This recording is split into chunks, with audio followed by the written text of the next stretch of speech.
10절에서 30절 말씀입니다. 출애굽기 6장 10절에서 30절.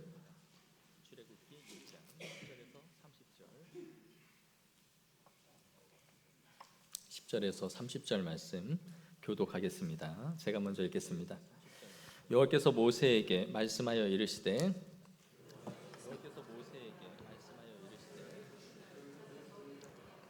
모세가 여호와 앞에 아뢰어 이르되 이스라엘 자손도 내 말을 듣지 아니하였거든 바로가 어찌 들으리이까 나는 입이 둔한 자니이다. 여호와께서 모세와 아론에게 말씀하사 그들로 이스라엘 자손과 애굽 왕 바로에게 명령을 전하고 이스라엘 자손을 애굽 땅에서 인도하여 내게 하시니라. 그들의 조상을 따라 집의 어른은 이러하니라. 이스라엘의 장자 르우벤의 아들은 한옥과 발루와 헤스론과 갈미니 이들은 르우벤의 족장이요. 시므온의 아들들은 여무엘과 야민과 오핫과 야긴과 소알과 가나안 여인의 아들 사울이니 이들은 시므온의 가족이요. 레위의 아들들의 이름은 그들의 족보대로 이러하니 게르손과 고핫과 무라리요. 레위의 나이는 137세였으며 게르손의 아들들은 그들의 가족대로 림니와 시므이요. 고핫의 아들들은 아므람과 이스알과 헤브론과 우시엘이요. 고핫의 나이는 133세였으며 무라리의 아들들은 마흘리와 무시니 이들은 그들의 족보대로 레위의 족장이요. 아브람은 그들의 아버지의 누이 요게벳을 아내로 맞이하였고 그는 아론과 모세를 낳았으며 아므람의 나이는 137세였으며 이스알의 아들들은 고라와 네벡과 시그리요. 우시엘의 아들들은 미사엘과 엘사반과 시드리요. 아론의 암미나답의 딸 나손의 누이 엘리세바를 아내로 맞이하였고 그는 나답과 아비후와 엘르아살과 이다마를 낳았으며 고라의 아들들은 아실과 엘가나와 아비아삽이니 이들은 고라 사람의 족장이요. 아론의 아들 엘르아살은 부디엘의 딸 중에서 아내를 맞이하였고 그는 비느하스를 낳았으니 이들은 레위 사람의 조상을 따라 가족의 어른들이라. 이스라엘 자손을 그들의 군대대로 애굽 땅에서 인도하라 하신 여호와의 명령을 받은 자는 이 아론과 모세요. 애굽 왕 바로에게 이스라엘 자손을 애굽에서 내보내라 말한 사람도 이 모세와 아론이었더라. 여호와께서 애굽 땅에서 모세에게 말씀하시던 날에 여호와께서 모세에게 말씀하여 이르시되 나는 여호와라 내가 내게 이르는 바를 너는 애굽 왕 바로에게 다 말하라. 함께 읽겠습니다. 모세가 여호와 앞에 아뢰되 나는 입이 둔한 자이오니 바로가 어찌 나의 말을 들으리까. 아멘. 사람이 살면서 성공만 하는 사람은 없습니다. 성공만 하는 사람은 뛰어난 사람은 될 수 있겠지만 훌륭한 사람은 되기가 어려운 것 같아요. 뛰어난 사람과 훌륭한 사람은 다르다는 건 다 아시겠죠? 뛰어나다는 것은 어떤 탁월한 능력과 재능 그리고 삶에서 어떤 성과를 드러내는 사람입니다. 그러나 훌륭하다라는 것은 그의 인품과 덕이 뛰어난 사람인 거죠. 그의 인격으로 드러내는 것이 훌륭한 사람이에요. 그런 의미에서 이 세상은 뛰어나고 똑똑한 사람은 많지만 훌륭한 사람은 적은 거죠. 교육이 훌륭한 사람을 만드는 게 아니라 뛰어난 사람을 만드는 데 초점이 있기 때문에 항상 이 시대가 아픔이 있죠. 세상에서 뛰어난 엘리트이지만 인격과 덕을 갖춘 사람들은 참 드뭅니다. TV에 나오는 사람들, 문제를 일으키는 사람들 다 똑똑하죠. 해외 유학파 출신의 아이비리그의 MBA를 수료하고 그러한 사람들이지만 그들이 다 쇠고랑 차거나 신문지상에 나오는 것은 다 그들이 뛰어난 사람들이지만 훌륭한 사람은 아니다라는 것을 보여주는 거예요. 훌륭한 사람은 재능만으로는 만들어지지가 않습니다. 그럼 어떻게 훌륭한 인격과 성품을 갖추게 되느냐 할 때에 그것은 우리가 원하지는 않지만 실패를 통해서 다듬어지고 완성이 되어지는 것 같아요. 인생의 아픔과 슬픔을 겪어본 사람, 실패를 경험해본 사람이 누군가의 마음을 헤아려 볼 수도 있고 공감할 줄 아는 능력이 생겨요. 모든 상승가도만 달려본 사람은 실패가 뭔지를 모르고 넘어지는 이유를 알지 못해요. 그러나 그렇다고 해서 고난과 실패 자체가 그 사람을 그렇게 훌륭하게 만들어가는 것도 아닙니다. 다른 사람들보다 좀 더 기회를 많이 얻을 뿐이지 고난과 실패가 그렇게 또 사람을 훌륭하게 만들지는 않아요. 왜냐하면 같은 고난을 겪지만 누군가는 그 고난이 인생을 망가뜨려 버리죠. 그래서 세상을 원망하고 사람이 독해지고 누군가를 탓하고 비난하면서 인격이 모나기 시작합니다. 그러나 어떤 사람은 그 아픔 속에서 자신의 성숙함을 이루어가는 기회로 삼죠. 그러니까 고난과 실패라고 해서 한 사람을 다 성숙하고 훌륭하게 만드는 것이 아니라 그 고난 가운데서 우리가 그리스도인들이 하나님의 은혜를 어떻게 얼마나 경험하느냐에 따라서 그가 훌륭한 신앙인이 되기도 하고 그저 그렇게 무너지는 사람이 되기도 하는 거예요.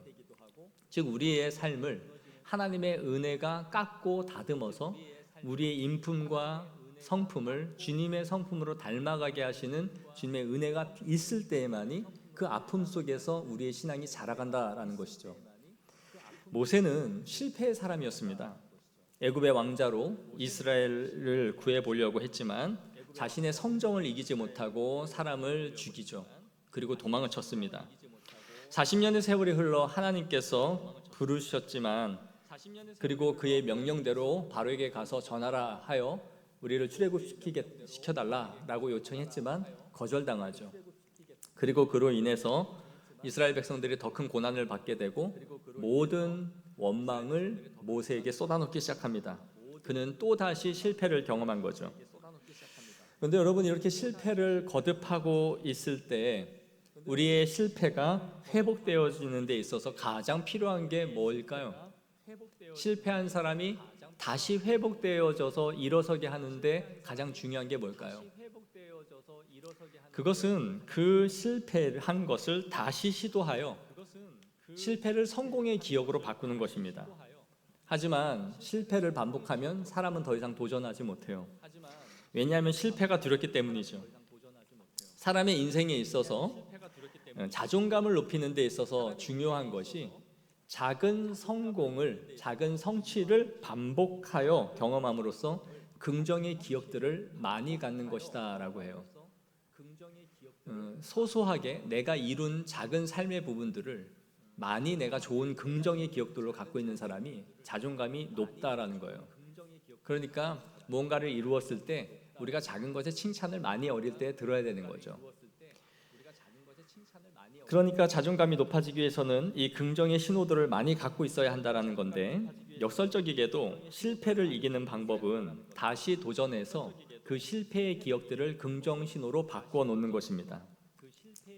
마지막에 거둔 성공은 이전에 갖고 있던 실패의 기억들을 모두 다 긍정으로 바꾸게 하는 힘이 있어요.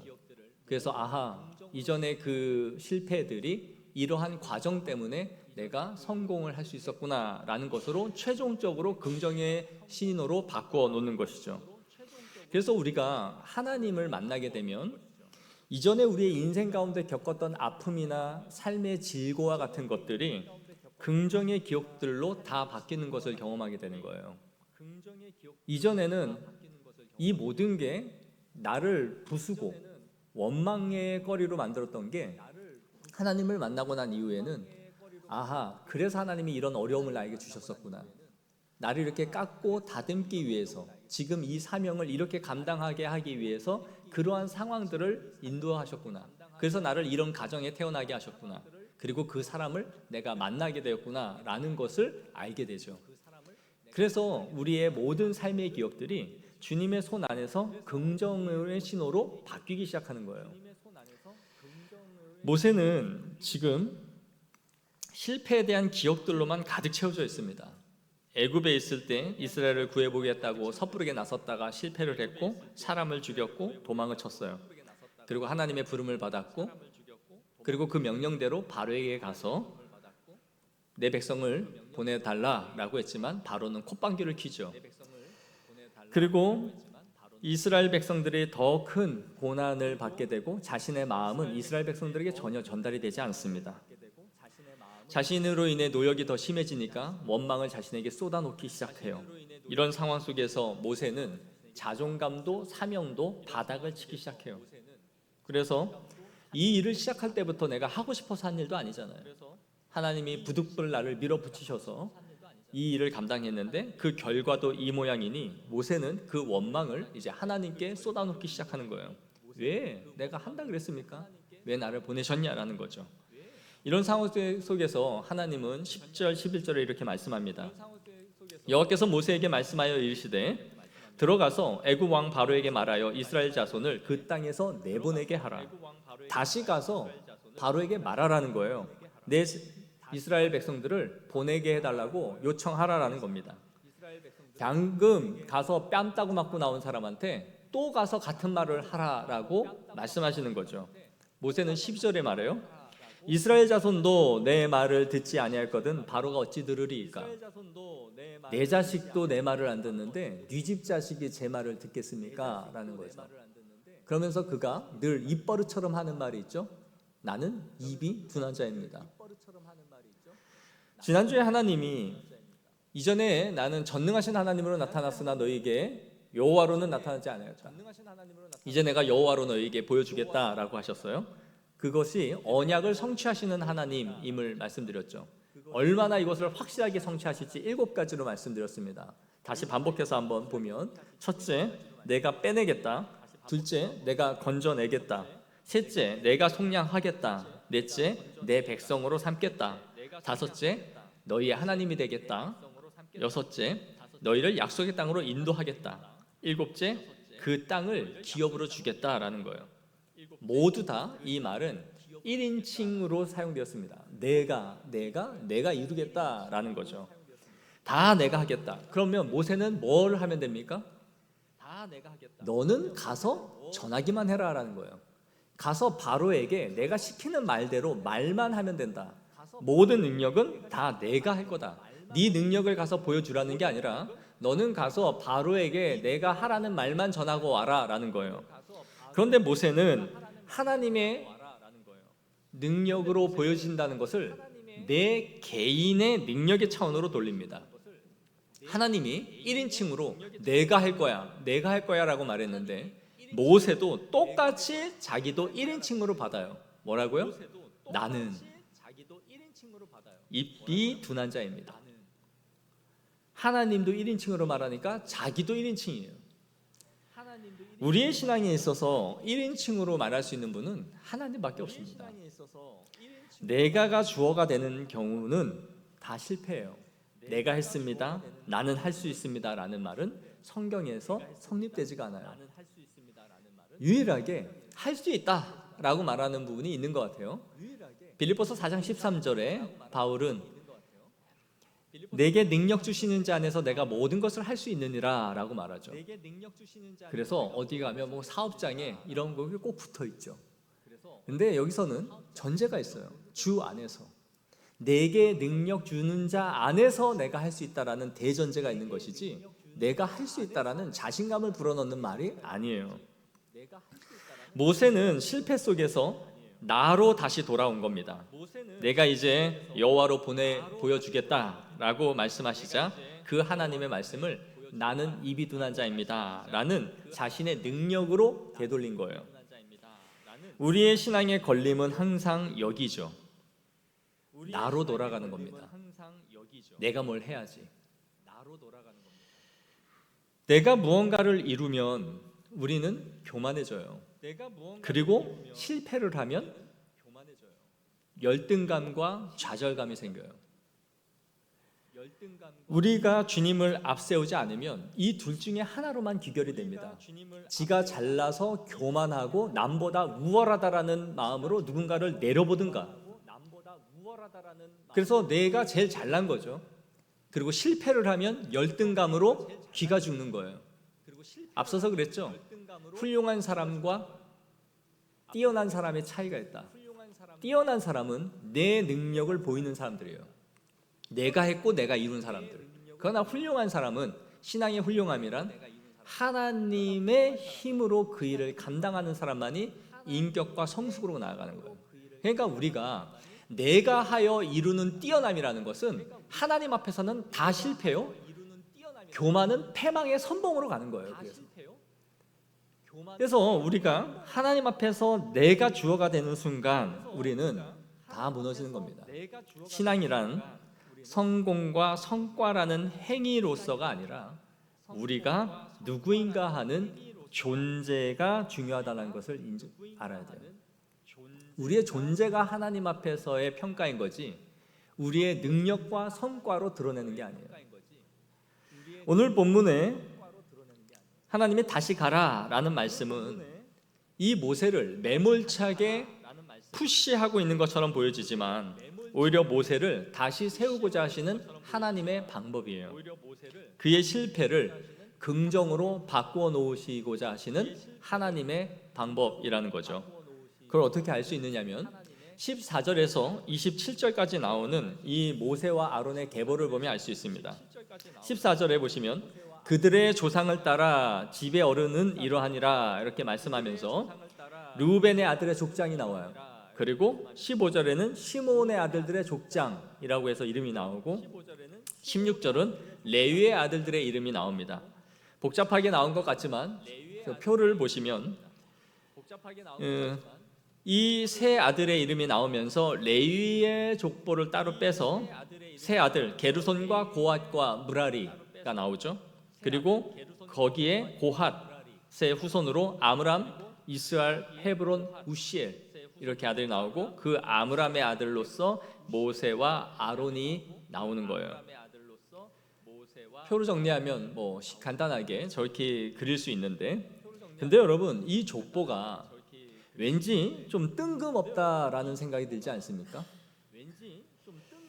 입이 둔하다고 핑계를 하고 있는 모세의 말 뒤에 갑자기 모세와 아론의 계본이라 그러면서 이 족보가 나오고 있는 거예요. 이 구조를 한번 보세요. 하나님이 모세를 부르셔서 너 다시 바로에게 가라 그랬어요. 그러자 12절에 나는 입이 둔한 자입니다. 그럽니다. 그러고 나서 14절에서 27절에 이 족보가 나왔어요. 그리고 다시 29절에서 30절 이 족보가 끝나는 구절 뒤에 보시면 우리 다 같이 한번 읽겠습니다. 시작. 여호와께서 모세에게 말씀하여 이르시되 나는 여호와라 내가 내게 이르는 바를 너는 애굽 왕 바로에게 다 말하라. 모세가 여호와 앞에서 아뢰되 나는 입이 둔한 자이오니 바로가 어찌 나를 들으리까. 이렇게 되어 있어요. 이거를 구조를 한번 보시면 바로에게 가라. 두 번째 입이 둔한 자입니다. 모세가 이렇게 말하죠. 그리고 모세와 아론의 계보가 나와요. 그리고 다시 하나님이 바로에게 가라 말씀하시고 다섯 번째 다시 저는 입이 둔한 자입니다. 지금 일직선으로 저렇게 쓰셨는데 안쪽으로 들여놓는 구조예요. 하나님이 보내시고 모세는 입이 둔한 자라고 핑계대고 있는 이 사이에 지금 이 족보가 들어가 있다라는 거예요. 이것을 성경에 인클로지오 기법이라고 해요. 수미상관이라고 하는 거예요. 이 뭐냐? 앞과 뒤를 똑같이 맞춰 놓고 가운데다가 내용을 집어넣는 방식이에요. 봉투처럼 앞과 뒤를 밀봉시키고 안에다가 내용물을 넣는 문학 기법을 지금 쓰고 있는 거예요. 그러니까 앞과 뒤에는 모세가 나는 입이 둔한 자입니다 라는 핑계를 똑같이 맞춰 놓고 안에다가 지금 족보를 삽입을 시켜 놓은 거죠. 샌드위치 같이 햄버거 같이 여기다가 만들어서 이 족보를 안에다가 집어넣은 거예요. 그럼 왜 성경 기자가 모세의 핑계를 양 끝에다가 이렇게 두고 이 계보를 안에다가 두었는지를 생각해 봐야 되는 거예요. 창세기 49장에 보면 야곱의 축복이 나오죠. 야곱이 축복을 할 때에 르우벤과 시므온과 레위는 어땠습니까? 장자권을 박탈당한 사람들이죠. 르우벤은 아버지의 침상을 더럽혀서 박탈당했고 시몬과 레위는 세겜 사람들을 잔인하게 살육하여 그들의 잔인함으로 인해서 장자권을 이어받지 못했습니다. 세 명이 동시에 다 탈락한 사람들이에요. 어떻게 보면 모세의 조상들은 상당히 불명예스러운 집안이었다라는 것을 알 수 있는 거죠. 그런데 여기에서 성경 기자는 르우벤과 시몬과 레위의 족장들을 이름을 기록하고 있어요. 그리고 12명의 다른 이외의 아들들은 다 여기서 삭제시켜 버립니다. 그리고 특별히 레위의 계보, 그리고 그 세 명의 아들 게르손과 고핫과 무라리의 이름을 따로 빼내죠. 그리고 그 중에서도 고핫의 후손들 그리고 그의 장자 아므람을 기록하고 아므람의 두 아들인 모세와 아론의 이름을 기록한 거예요. 그리고 레위와 고핫과 아므람 이 세 사람은 향년을 몇 세까지 살았는지를 굳이 기록해 두었어요. 이 세 사람만. 이것을 의미가 무엇이냐? 이들을 주목하라라는 거예요. 이들을 내가 주목해서 너희가 보라라는 의미인 거예요. 그러니까 이 족보는 철저하게 레위의 사람들에게 초점을 맞추고 있는 거예요. 특별히 아브람이 모세와 아론에게. 그래서 1대 레위, 2대 고핫, 3대 아론과 모세, 4대 엘르아살과 5대 비느하스까지 5대를 기록했어요. 특별히 아론은 대제사장의 계보였기 때문에 그는 5대까지 이것을 기록해 놓으면서 이 계보를 부각시켜 준 거예요. 그럼 왜 이렇게 했을까요? 왜 이렇게 인클루지오라는 기법을 써서 모세의 핑계 사이에 이 계보를 넣었느냐라는 거예요. 이것은 특별한 의미가 있어요. 모세와 아론의 정통성을 보여주고자 하시는 거예요. 이스라엘로부터 모세가 받는 괴로움이 뭐였을까요? 모세가 이 사명을 감당하는 데 있어서 모세를 가장 괴롭히고 있는 게 뭐였을까요? 네가 뭔데 이거예요. 네가 뭔데 대체 나서서 이를 벌리고 우리를 이 고통으로 몰아가느냐라는 거 아니었겠어요? 너는 태어날 때부터 왕자였잖아. 운이 억수로 좋아서 공주에게 건져져서 40년 동안 왕궁에서 잘 먹고 잘 살았잖아. 그리고 40년 동안 미디안으로 도망가서 어디서 뭘 했는지 우리는 모르지만 그렇게 네가 있다가 어느 순간 나이 80에 나타나서는 이 민족을 구해보겠다고 갑자기 나타나서 바로에게 가서 말을 하고 그리고 우리를 이 고난과 어려움으로 몰아가고 있는 너가 도대체 뭐냐 이거죠. 어디서 굴러먹다가 갑자기 들어와서 이 일을 하겠다라고 자초하고 나섰어. 너 도대체 뭔데 이거예요. 이 상황 속에서 이 모세와 아론이 얼마나 공경과 힘듦을 갖고 있었겠어요. 원하는 대로 바로는 꺾이지가 않고 내 자존감은 무너져가고 하나님의 소명도 나에게는 없는 것 같은 도대체 내가 왜 일을 하고 있는가라는 좌절이 드는 거죠. 그들은 더욱이 네 조상들은 야곱의 축복에서도 제외된 사람들이잖아. 근데 왜 나서서 이 일을 벌여? 라는 거죠. 이런 모세에게 하나님은 이 족보를 통해서 너는 나의 부름을 받은 종이고 정통성을 갖고 있는 계보가 있다. 그러니 너희는 결코 외부인이 아니라 하나님의 사명을 하나님의 부르심을 받은 자들로서 이 사명을 감당해 나가고 있다라는 것을 알라라는 거예요. 그래서 26절, 27절에 핵심 메시지가 나오는 거예요. 우리 다 같이 한번 읽어볼까요? 시작. 이스라엘 자손을 그들의 군대대로 애굽 땅에서 인도하라 하신 여호와의 명령을 받은 자는 이 아론과 모세요.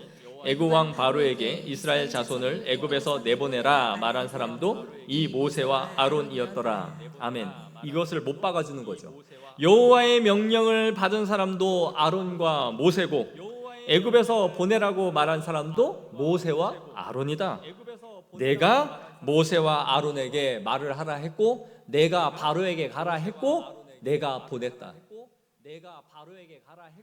그러니 너 모세와 아론은 무너진 자존감을 회복하고 또 이스라엘 너희들은 모세와 아론이 내가 보냄을 받은 하나님의 종들임을 인정하라라는 거예요. 그들에게 이 모세와 아론에게 그들을 높여주는 강력한 선언인 거예요. 이 계보가 너 정통성 있어. 그렇게 짜부러져 가지고 사람들이 너 인정하지 않는다고 그렇게 있을 필요 없어. 야곱에게 축복해서 제외됐다고 해서 네 혈통이나 이런 것들이 너 문제되는 거 아니야. 내가 다시 너를 이 계보 안에 넣고 어떻게 네가 흘러가는지를 확인시켜 줄 거야. 그 얘기예요. 하나님은 그의 부끄러운 과거가 현재 감당하고 있는 그들의 사명에 어떤 걸림돌도 되지 않는다라는 것을 말씀해 주고 있는 거예요. 너가 나의 사명을 감당하는 것은 네가 뼈대가 있기 때문도 아니고 너의 능력이 출중하기 때문에 너를 부른 게 아니다. 너는 가서 그냥 전할 사명만 있을 뿐이다. 너의 모든 시작은 나의 부르심으로 시작된다라는 거죠. 그러니 너는 자신감을 가지고 네 사역에 임하라, 전진해 나가라라는 강력한 동기부여를 하나님이 해주고 있는 거예요. 너희 조상은 난폭한 칼을 휘두른 부끄러운 역사를 갖고 있지만 내가 너를 지명하여 불렀고 너를 이스라엘을 구원할 사명자로 너를 통해 이룰 나의 계획을 갖고 있다. 그러니 너는 그 일을 해나가라는 거예요. 그러니 사람들이 너를 무시하거나 원망하거나 네가 뭔데 나서서 이 일을 벌려서 이 상황을 이렇게 악화시켜 가느냐라고 비난의 돌팔매질을 너한테 한다 할지라도 너는 거기에 개의치 말고 내가 해야 할 너에게 준 말을 그대로 전하라. 너는 내 입이다라는 거예요. 입이라는 이 선지자라는 말 자체가 하나님의 입이라는 의미예요. 그러니 너는 어떤 상황 속에서 내가 전할 말을 가서 전하면 된다라는 거죠. 하나님은 이 자격이 없는 자신의 모습을 보면서 입이 둔한 자라고 끊임없이 이 이빨린 말로 핑계를 대고 있는 모세를 보면서 그의 자존감을 회복시키시고 그에게 다시 사명감을 고취시키고 있는 거예요. 이것은 하나님의 배려와 사랑인 것이죠. 내가 너를 불렀으니 너는 충분히 할 수 있다라고 말씀하시는 것입니다. 오늘 본문에 모세는 2번이나 나는 입이 둔한 자라고 말을 하죠. 그런데 하나님은 모세를 책망하지 않습니다. 오히려 그를 어떻게 사용하실 것인지를 말씀하세요. 우리 7장 1절을 한번 다 같이 보겠습니다. 시작. 여호와께서 모세에게 이르시되 볼지어다 내가 너를 바로에게 신같이 되게 하였은즉 내 형 아론은 내 대언자가 되리니. 아멘. 신이라는 말은 엘로힘이라는 말이에요. 하나님께 쓰는 칭호죠. 내가 너를 엘로힘으로 만들 거야. 처음에 부를 때는 아론 앞에서 너가 신이 되게 할 것이다. 그리고 이제 또 이번에는 바로 앞에서 너는 신과 같은 존재가 될 거야. 나와 같이 되도록 너를 높이겠다라고 말씀하시는 거예요. 모세는 자신을 어떻게 생각하느냐에 의해서 자신을 바라보고 있지만 모세는 자신을 보고 있지만 하나님은 모세를 어떻게 사용하실지를 보고 계세요. 모세는 내가 누구지? 내가 어떤 사람인지에 집중하지만 하나님은 너를 어떻게 사용하여 일을 이루실 것인지를 보고 계시다라는 거예요. 하나님은 우리의 변명을 사명으로 바꾸시는 분입니다. 내가 하지 못할 만한 이유를 하나님은 할 만한 이유로 바꾸시는 분이세요. 이것이 하나님의 능력이자 탁월함이에요. 나는 이래서 못해요. 내가 이래서 결격 사유예요. 그런 생각이 들지만 하나님은 그것으로 일을 하게 하시는 분이세요. 가끔 TV에 보면 유명 연예인들이 과거의 문제가 터지면서 모든 일들이 연예계에서 떠나거나 극단적인 선택을 하는 경우들을 보게 되죠. 안타까운 일이에요. 그런데 여러분, 그런 의미에서 그리스도인들은 뻔뻔한 것 같아요. 나의 과거와 나의 잘못이 현재를 발목을 잡는 일이 없어요. 그가 하나님 앞에서 참된 회개를 하고 그걸 공개적으로 회중 앞에서 나는 이런 사람입니다. 오히려 김익도는 깡패였잖아요. 김익도 목사는 남을 패고 과거에 어떤 잘못을 범했다 할지라도 주님 앞에서 우리가 참된 회개를 한다면 그 과거가 우리의 사명을 붙잡게 만들지 않아요. 물론 세상에서 우리를 지탄하는 이유는 세상과 하나님 앞에서 해야 할 우리의 속죄에 대한 태도를 바르게 하지 않아서 우리가 비난을 받는 경우는 있죠. 자신의 잘못을 사람 앞에서도 용서를 구해야 되는데 그러지 못한 부분 때문에 비난을 받지만 우리가 주님 앞에, 세상 앞에, 하나님 앞에 참된 회개를 한다면 우리의 과거의 잘못 때문에 사명을 감당하지 못한 일은 없는 거예요. 오히려 주님의 손에 붙들려 더 위대하고 더 뛰어나게 쓰임을 받는 거예요. 그래서 하나님 앞에 회개한 자의 과거는 참혹하고 비루하면 비루할수록 하나님의 은혜를 드러내는 통로가 되는 거예요. 우리는 자꾸 우리의 상처를 들여다봅니다. 그러면서 내 상처가 좀 아물면, 내 마음이 좀 추스러지고 나아지면, 그래서 자신감도 좀 회복되고 자존감도 올라가면 내가 그때 뭘 할 수 있겠지. 그러나 그렇지 않아요. 오늘날은 너무 많이 우리의 내면의 상처를 들여다보는데 힘을 쓰고 있어요. 나의 아픔과 상처를 보듬는데 너무나 많은 시간을 쓰고 있다고요. 여러분, 쓰레기통 뒤지면 거기서 뭐가 나옵니까? 혹시 집에 정리하다가 쓰레기통 정리하다가 금반지 빼내본 적 있어요? 오, 이 금반지 버릴 뻔했네. 이거 큰일 날 뻔했네. 그러면서 거기에 다이아몬드 금반지 빼내본 적 있어요? 그리고 쓰레기통 정리하다가 나도 몰랐던 5만 원짜리 돈 뭉치 한 무대기를 빼내본 적 있냐고요. 와, 이거 버릴 뻔했어.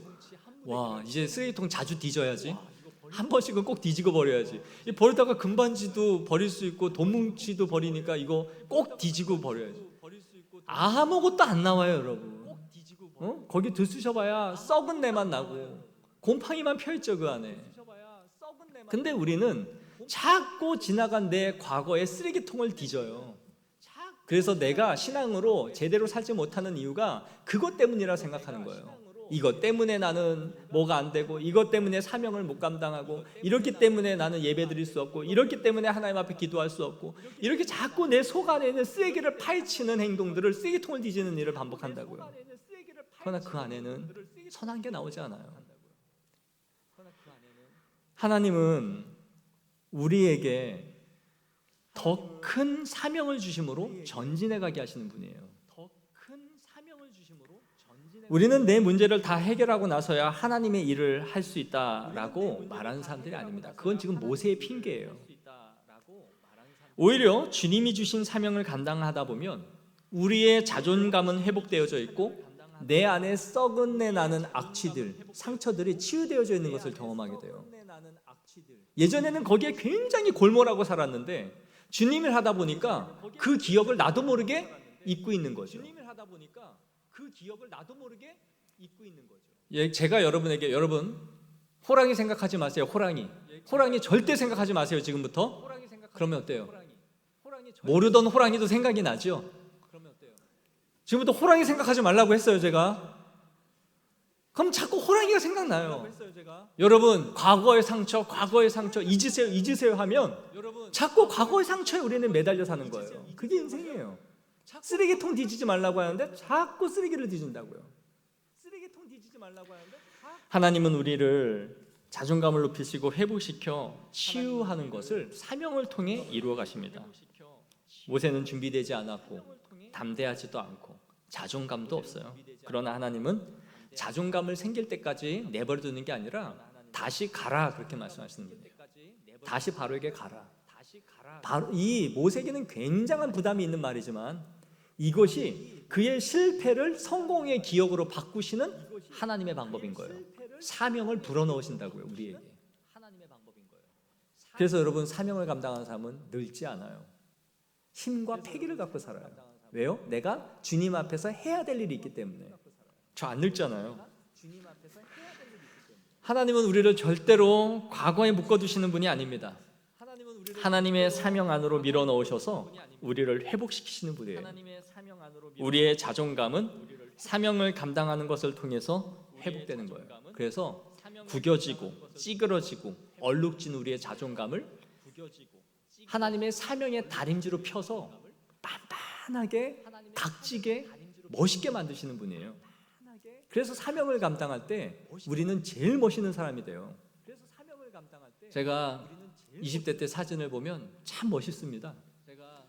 볼 때마다 멋있어요. 우리 교회 다니는 누나가 저를 보면서 야, 네 얼굴로 신학하기엔 너무 아깝다. 다른 거 해라. 그랬던 기억이 나면서 참 멋있다는 생각이 들어요. 그러나 40 중반이 되어가는 지금 저를 보면 전 지금이 더 멋있는 것 같아요. 왜냐? 주님의 일을 더 힘써서 하고 있잖아요. 사명을 감당하기 때문에 우리가 멋있는 거예요. 여러분이 주님의 일을 하고 있다면 그게 멋있고, 그 일을 하면서 여러분의 무너진 자존감도 하나님이 회복시켜 가시는 줄 믿습니다. 사랑하는 여러분, 하나님은 우리를 그분의 계보 안에 넣으셨어요.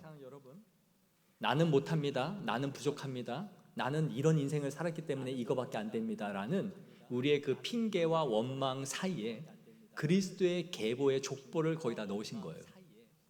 그리고 우리의 이름을 그 안에 넣으셨단 말이에요. 이것이 얼마나 멋있는 일입니까? 과거의 실패에 머무는 사람들이 아니라 주님의 손에 붙들려 위대하게 쓰임받는 사람들이 되십시오. 그것이 우리가 존귀하고 아름다워지는 가장 아름다운 길인 줄 믿습니다. 기도하겠습니다. 하나님 아버지, 모세의 나는 입이 둔한 자입니다 라는 이 입에 발린 핑계가 우리 인생 가운데서도 과거의 발목을 붙잡고 살아가고 있습니다. 그래서 하나님 앞에 설 때마다 또 사람 앞에서도 우리의 무너진 자존감으로 인해 우리가 나아가야 할 사명에 발목을 잡고 있지는 않습니까? 그러나 주님께서는 기어코 우리를 사명의 자리로 밀어 넣으셔서 하나님의 영광을 위하여 주의 일을 이루어 가시는 줄을 믿습니다. 그 사명의 다리미로 우리를 펴시고 가장 아름답고 빛나는 존재로 만들어 주옵소서. 그리고 그것 의지해